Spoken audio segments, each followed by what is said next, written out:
The person who talks the most has already told you the least. Watch a negotiation, watch a first date, watch a job interview. The person filling the silence with words is doing it for a reason, and the reason is never confidence. It's management.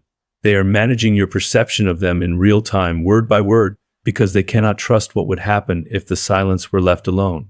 The person who says little is not shy. The person who says little is reading. And by the time the talker realizes what happened, the reading is already finished. The file is closed.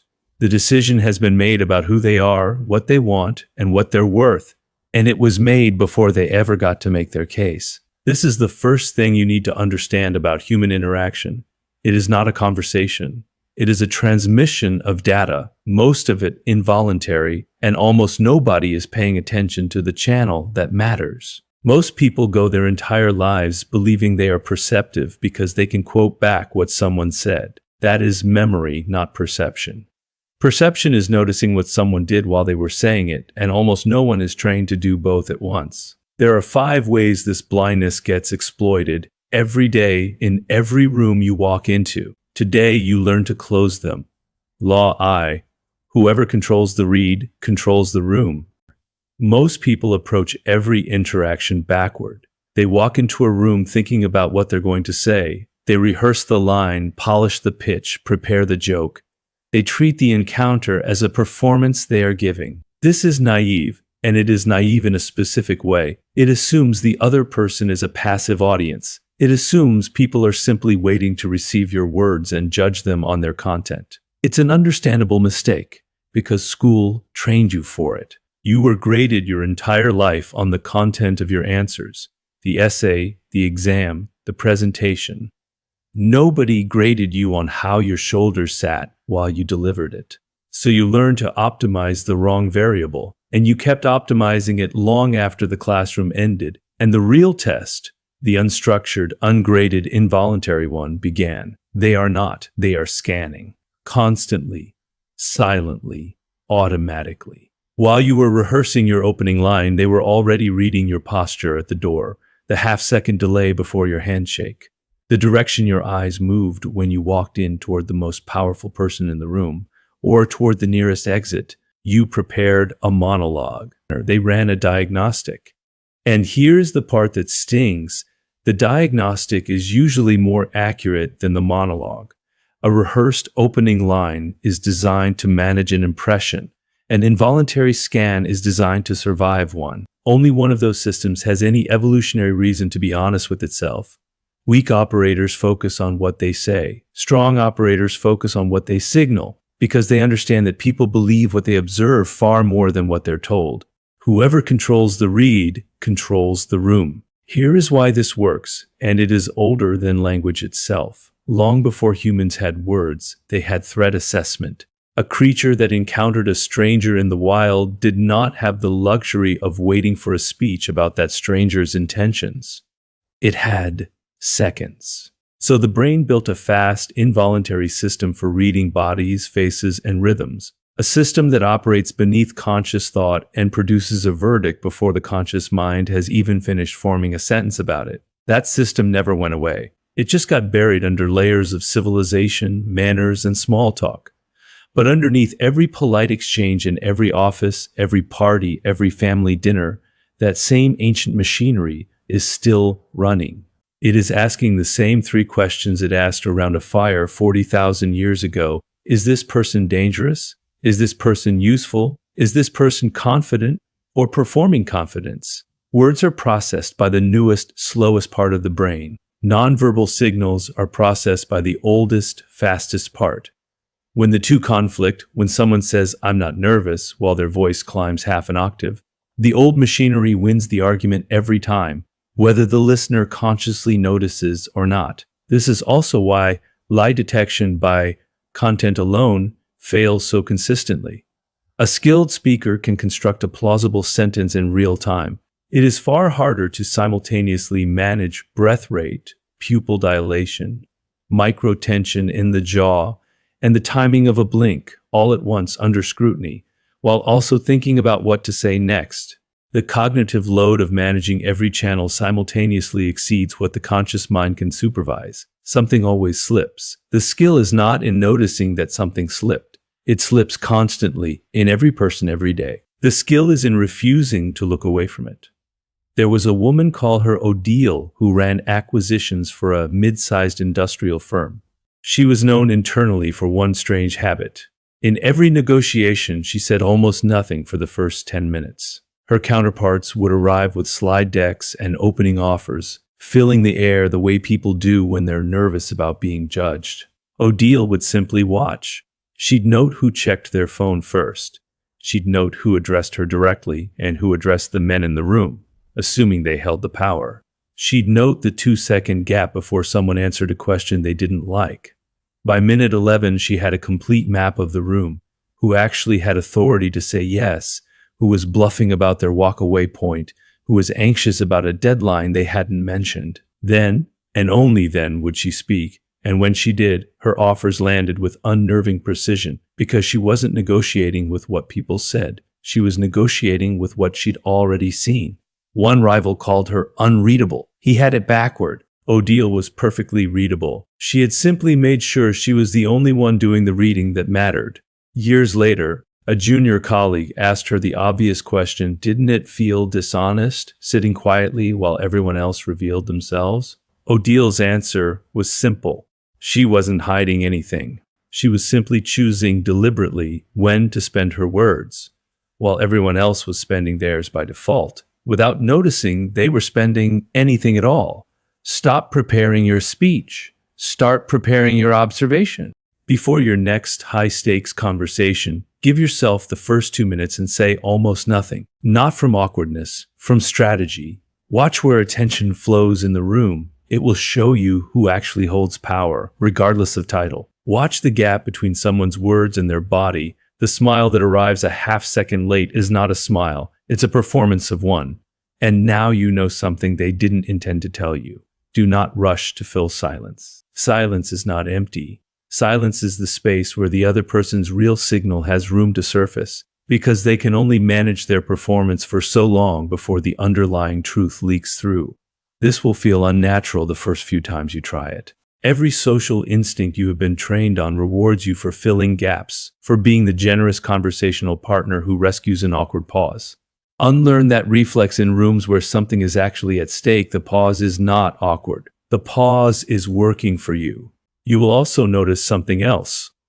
Once you start doing this deliberately, the quality of your questions improves, because you're no longer asking questions to fill space. You're asking them because the read demanded a specific piece of missing information. That shift alone changes how a room perceives you, often before you've said anything decisive at all.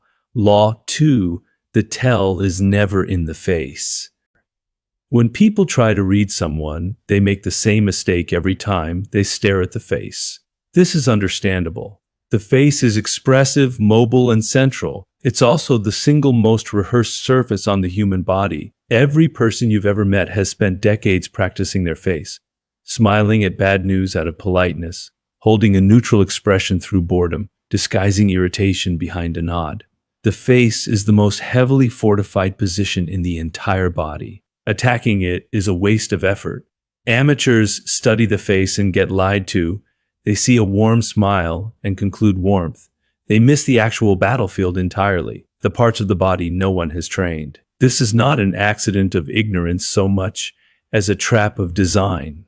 The face evolved in part precisely because it could be controlled, because a species that lives in groups benefits from being able to mask raw emotion in the name of cooperation. That same feature, so useful for keeping the peace, is exactly what makes the face the worst possible place to look if what you actually want is the truth. The truth exits through the parts of the body nobody rehearses. The face has dense, direct neural wiring to the parts of the brain responsible for social performance. This is precisely why it's so easy to control. Humans have been managing facial expressions since childhood. When a parent first said, "Don't make that face at the dinner table," it is the most supervised muscle group we own. The hands, the feet, the torso, the breathing, These are neurologically further from that conscious control center and closer to the older involuntary systems. A person can force a smile with total precision. A person cannot as easily force their foot to stop angling toward the exit when they want to leave, or stop their breathing from shortening when a topic makes them uneasy, or stop a hand from touching their own throat. An old, protective, self-soothing gesture, the moment they feel exposed. The body has a hierarchy of honesty. The further a signal is from the face, the harder it is to fake, because we were never taught to police it. Think of it as a chain of command inside a single body. The face takes orders quickly and follows them well, because it has had a lifetime of drills. The extremities take orders slowly, if at all, because no one ever ran the drill. By the time a command to look comfortable reaches the feet have often already answered a different, earlier, more honest question. Consider a hiring manager, call him Fareed, who once made a habit of ignoring interview answers almost entirely and watching a candidate's feet instead. In one interview, a candidate spoke with total composure about loving collaborative environments, maintaining perfect eye contact and a warm, easy smile throughout. But her feet, angled beneath the table where she assumed no one was looking, pointed steadily toward the door for the entire 30 minutes, not once toward Fareed, not once toward the room, toward the exit the whole time. He hired someone else. 3 months later, he learned the candidate had been managing 2 other offers simultaneously and had already mentally left the interview before it started. Her feet had known it before her mouth admitted it, possibly before she'd admitted it to herself. Fareed never mentioned the feet in his feedback to the recruiting team. There was no polite way to explain that he'd rejected a flawless answer on the evidence of an ankle. But he trusted it because he'd trusted it before and it had been right before, and a pattern that reliable eventually stops needing justification. Stop reading faces. Start reading extremities, breath, and posture, the unsupervised territory. When you're evaluating someone's real position, drop your gaze below the collarbone. Watch what the hands do when the conversation turns to the thing that matters most. Do they still? Or do they suddenly find something to hold? A pen, a glass, a phone, anything to occupy the nervous system's overflow.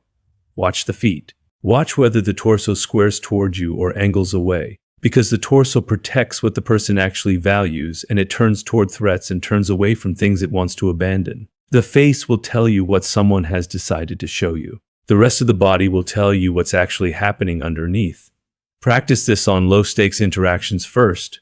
A waiter, a colleague in a hallway, a stranger on a call. Build the habit where nothing is on the line, so that by the time something is on the line, the skill is already automatic and doesn't compete for your attention with the conversation itself. One caution: a single signal is a data point, not a verdict. Crossed arms in a cold room is not defensiveness, it's temperature regulation. Look for clusters, 3 or 4 unsupervised signals pointing the same direction before you draw a conclusion. A hierarchy of honesty is still a probability, not a polygraph. Law 3. Status is spoken in silence, not in title. Most people rank a room by title. They assume the person with the biggest office, the loudest voice, or the most senior badge is the one who actually holds the power in that room. This is a costly assumption, and rooms are full of people happy to let you make it. Real power in a room is frequently disguised, deliberately, by people who understand that being underestimated is a weapon. Meanwhile, the loudest person in the room is often the one most anxious about their position, using volume to compensate for a status they don't actually feel secure in. If you rank a room by who talks the most, you will consistently misjudge who to actually negotiate with, and worse, you'll telegraph exactly who you think matters, which tells the room something about you that you never intended to reveal. The real authority in a room is the one everyone else checks with before answering. Status in any group of humans is not measured by noise.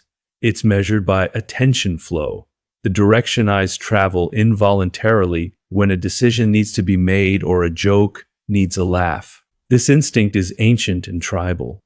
In any group before modern titles existed, survival depended on quickly identifying who actually held sway, who the group deferred to when resources were scarce or danger was near, because guessing wrong could be fatal. That deference shows up today the same way it always has, in the half-second glance someone gives toward a particular person before they finalize their own answer, in whose silence makes a room go quiet, in whose joke gets the real laugh versus the polite one.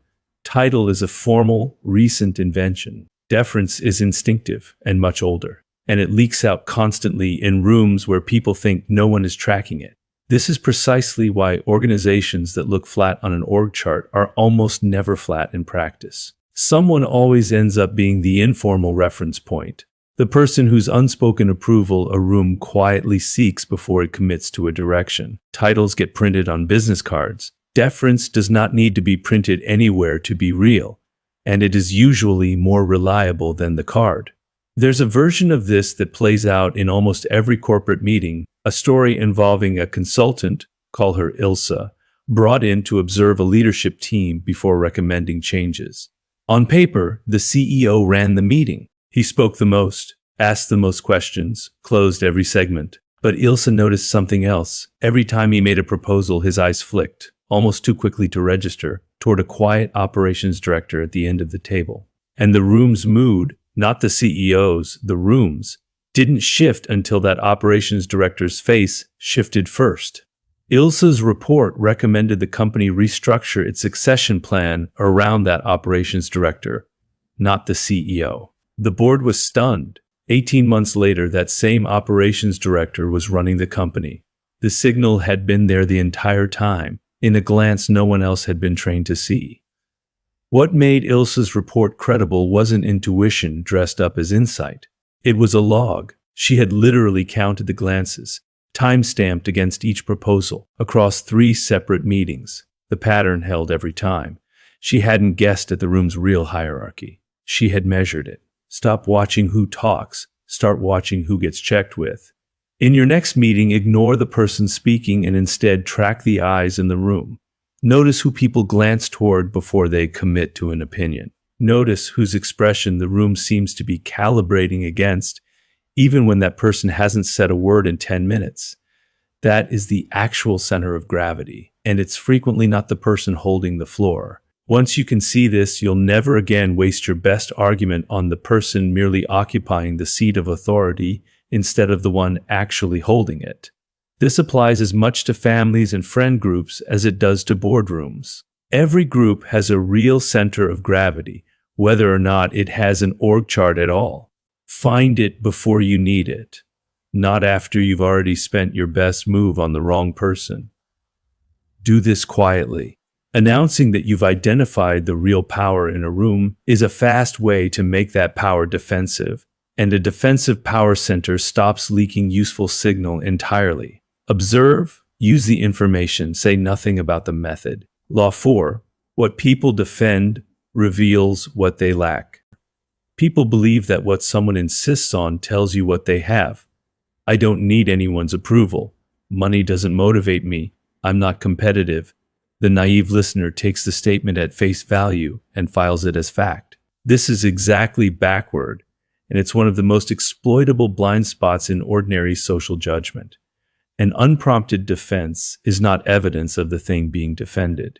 It is evidence of exactly the opposite. A wound being guarded, and guarded so instinctively that the person doesn't even notice they're doing it. Politeness makes this worse. We are trained to take people at their word, and to press further feels rude. So the false claim goes unchallenged, gets repeated, and eventually calcifies into something the room accepts as settled fact about a person, when it was never fact. It was defense, mistaken for description. What a person insists they don't need is usually the thing they need most. This exists because the psyche defends its weak points automatically, the same way an animal favors an injured limb without consciously deciding to. A genuinely secure person rarely announces their security. Security doesn't require a witness. It's the fragile position that requires constant, unprompted reinforcement, because some part of the person doesn't fully believe the claim themselves and is trying to convince the room, and quietly themselves at the same time. This is why the loudest declarations of indifference are so often followed months later by behavior that reveals total preoccupation with the exact thing that was supposedly beneath them. The declaration was never information about the world. It was a maintenance task for an internal narrative under strain. Notice the asymmetry. A person with a genuinely settled relationship to money, status, or approval simply behaves accordingly, without needing to narrate it. The narration itself is the tell. Silence about a strength is unremarkable. Silence would be impossible around an unresolved wound. It has to speak, because it has not yet been settled. There was a founder, call him Theodore, who told every investor in every meeting unprompted that he didn't care about the money, only the mission. He said it so often it became something of a personal brand. One associate at the fund noticed something Theodore never seemed to register about himself. He negotiated every term sheet down to fractional equity points, with an intensity utterly disproportionate to a man who claimed indifference to money. He tracked his net worth on a private spreadsheet updated weekly. He once delayed a critical product launch by 6 weeks over a dispute about founder compensation. None of this made Theodore a hypocrite exactly. It made him predictable. The associate learned to stop listening to what Theodore said he valued and started watching what he protected. And from that day forward, every negotiation with Theodore became far easier to win. The irony is that Theodore likely believed his own line completely in the moment he said it. That's what makes this law so useful and so uncomfortable at once. It isn't primarily a tool for catching liars, it's a tool for seeing past people's honest, sincere misunderstandings of their own motives. Stop taking self-description as data. Start treating unprompted defenses as a map of the exact pressure point. When someone tells you, without being asked what doesn't bother them, rejection, money, being liked, being seen as weak, do not file it as insight into their strength. File it as a location. That is where the leverage lives, for better or worse, and it will resurface later in their actual behavior, whether they intended to or not. Use this carefully. This is not a license for cruelty. It's a tool for accuracy. Understanding where someone is guarded tells you where to be patient, not where to strike. Apply the same lens to yourself occasionally and without flinching. Whatever you find yourself insisting on unprompted in conversation after conversation, that is worth a second look. The instinct to defend a position is rarely random, and it is almost never really about the thing being defended. Notice, too, the difference between an unprompted defense and an answer given in response to a direct question. If you ask someone whether money motivates them and they say no, that's simply an answer. It's the volunteered version, offered before anyone asked, that carries the real signal. Context is not optional here. It's the entire mechanism. Law 5. The fastest read is the one made under pressure. Most people believe you learn who someone really is over time, across months, across a slow accumulation of dinners and small talk and shared history. This is true, but it's inefficient. And it's not how the sharpest operators actually build their read. There is a faster method, and it exists precisely because most people never think to use it. Watch someone under sudden minor pressure, and you'll see in 90 seconds what months of pleasant conversation would never reveal. Most relationships, professional and personal, are built entirely on data gathered during calm. That data isn't wrong, it's just incomplete. In the same way, a car's performance under a smooth highway tells you nothing about how it handles ice. Character is not what someone shows you when nothing is at stake. It's what leaks out when something small goes wrong. Under comfortable conditions, everyone can maintain a curated self. Composure under ease is cheap. It costs nothing to produce. The performance only becomes expensive, and therefore only becomes revealing, the moment resources are constrained: time, attention, control, certainty. This is why a spilled drink, a delayed flight, a mixed-up order, or a piece of unexpected feedback function as involuntary tests. They arrive too fast for the rehearsed self to intercept. What surfaces in that gap before the polished response can be assembled is closer to the operating system underneath the interface. This is also, not incidentally, a survival mechanism turned social one. Under real threat, the brain reallocates resources away from performance and toward the fastest available response. Small modern stressors trigger a miniature version of the same reallocation. And in that reallocation, you get to see the machinery. Scale matters less than you'd think.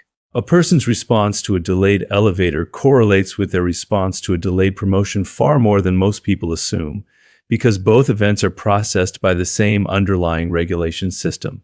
The stakes are different. The wiring being tested is not. A hiring story again, because hiring is where this law gets tested constantly, deliberately or not. A manager, call her Renata, began almost accidentally, arriving 11 minutes late to every second-round interview and simply apologizing briefly on entry without further explanation. Most candidates absorbed it smoothly, mild irritation, quickly released, professional recovery. But one candidate, otherwise flawless on paper, became visibly cold for the remainder of the interview, answering every subsequent question with a clipped, slightly punishing tone, as though Renata were still being made to pay for the delay 20 minutes later. Renata didn't hire him. Her reasoning, when a colleague questioned the decision, was simple.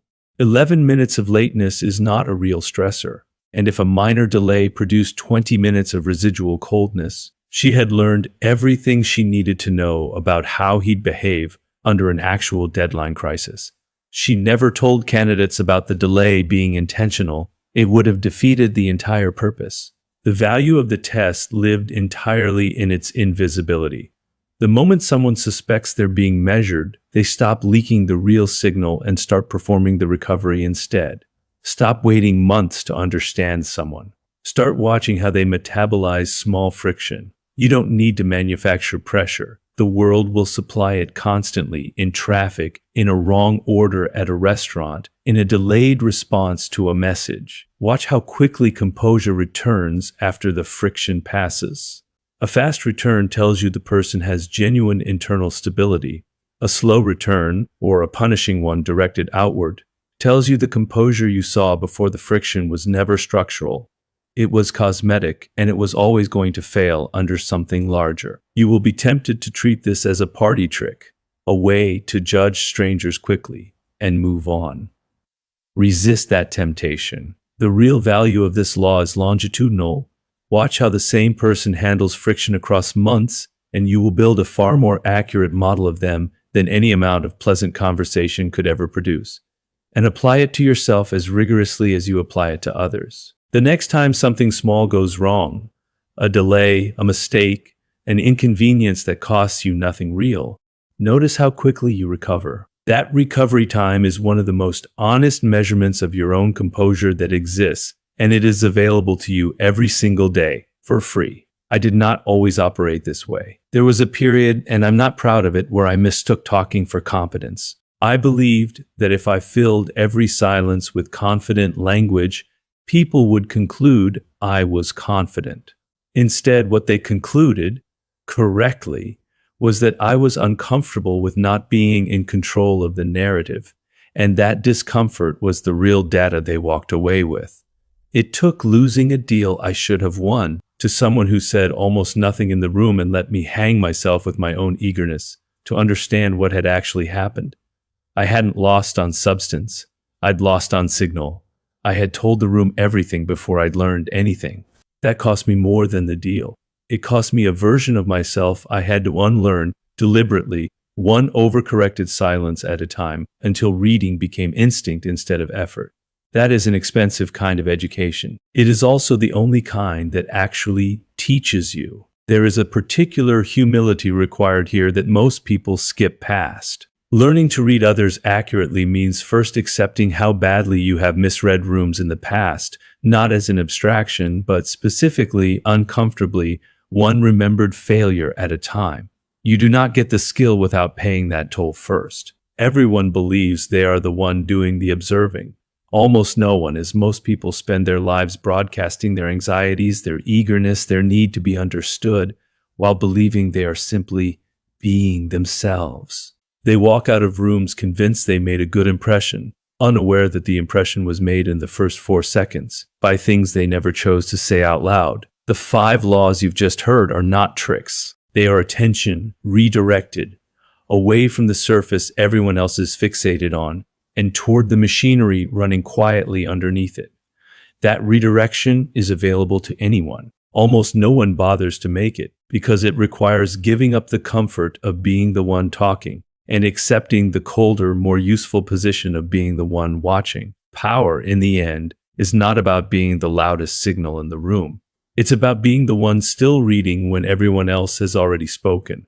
The world will always reward whoever can see clearly what others reveal without knowing they've revealed it, because sight, unlike speech, cannot be faked for long. And neither, in the end, can the person doing the seeing. There is a cost to living this way, and it would be dishonest to leave it out. Once you learn to read this fluently, you cannot fully unlearn it.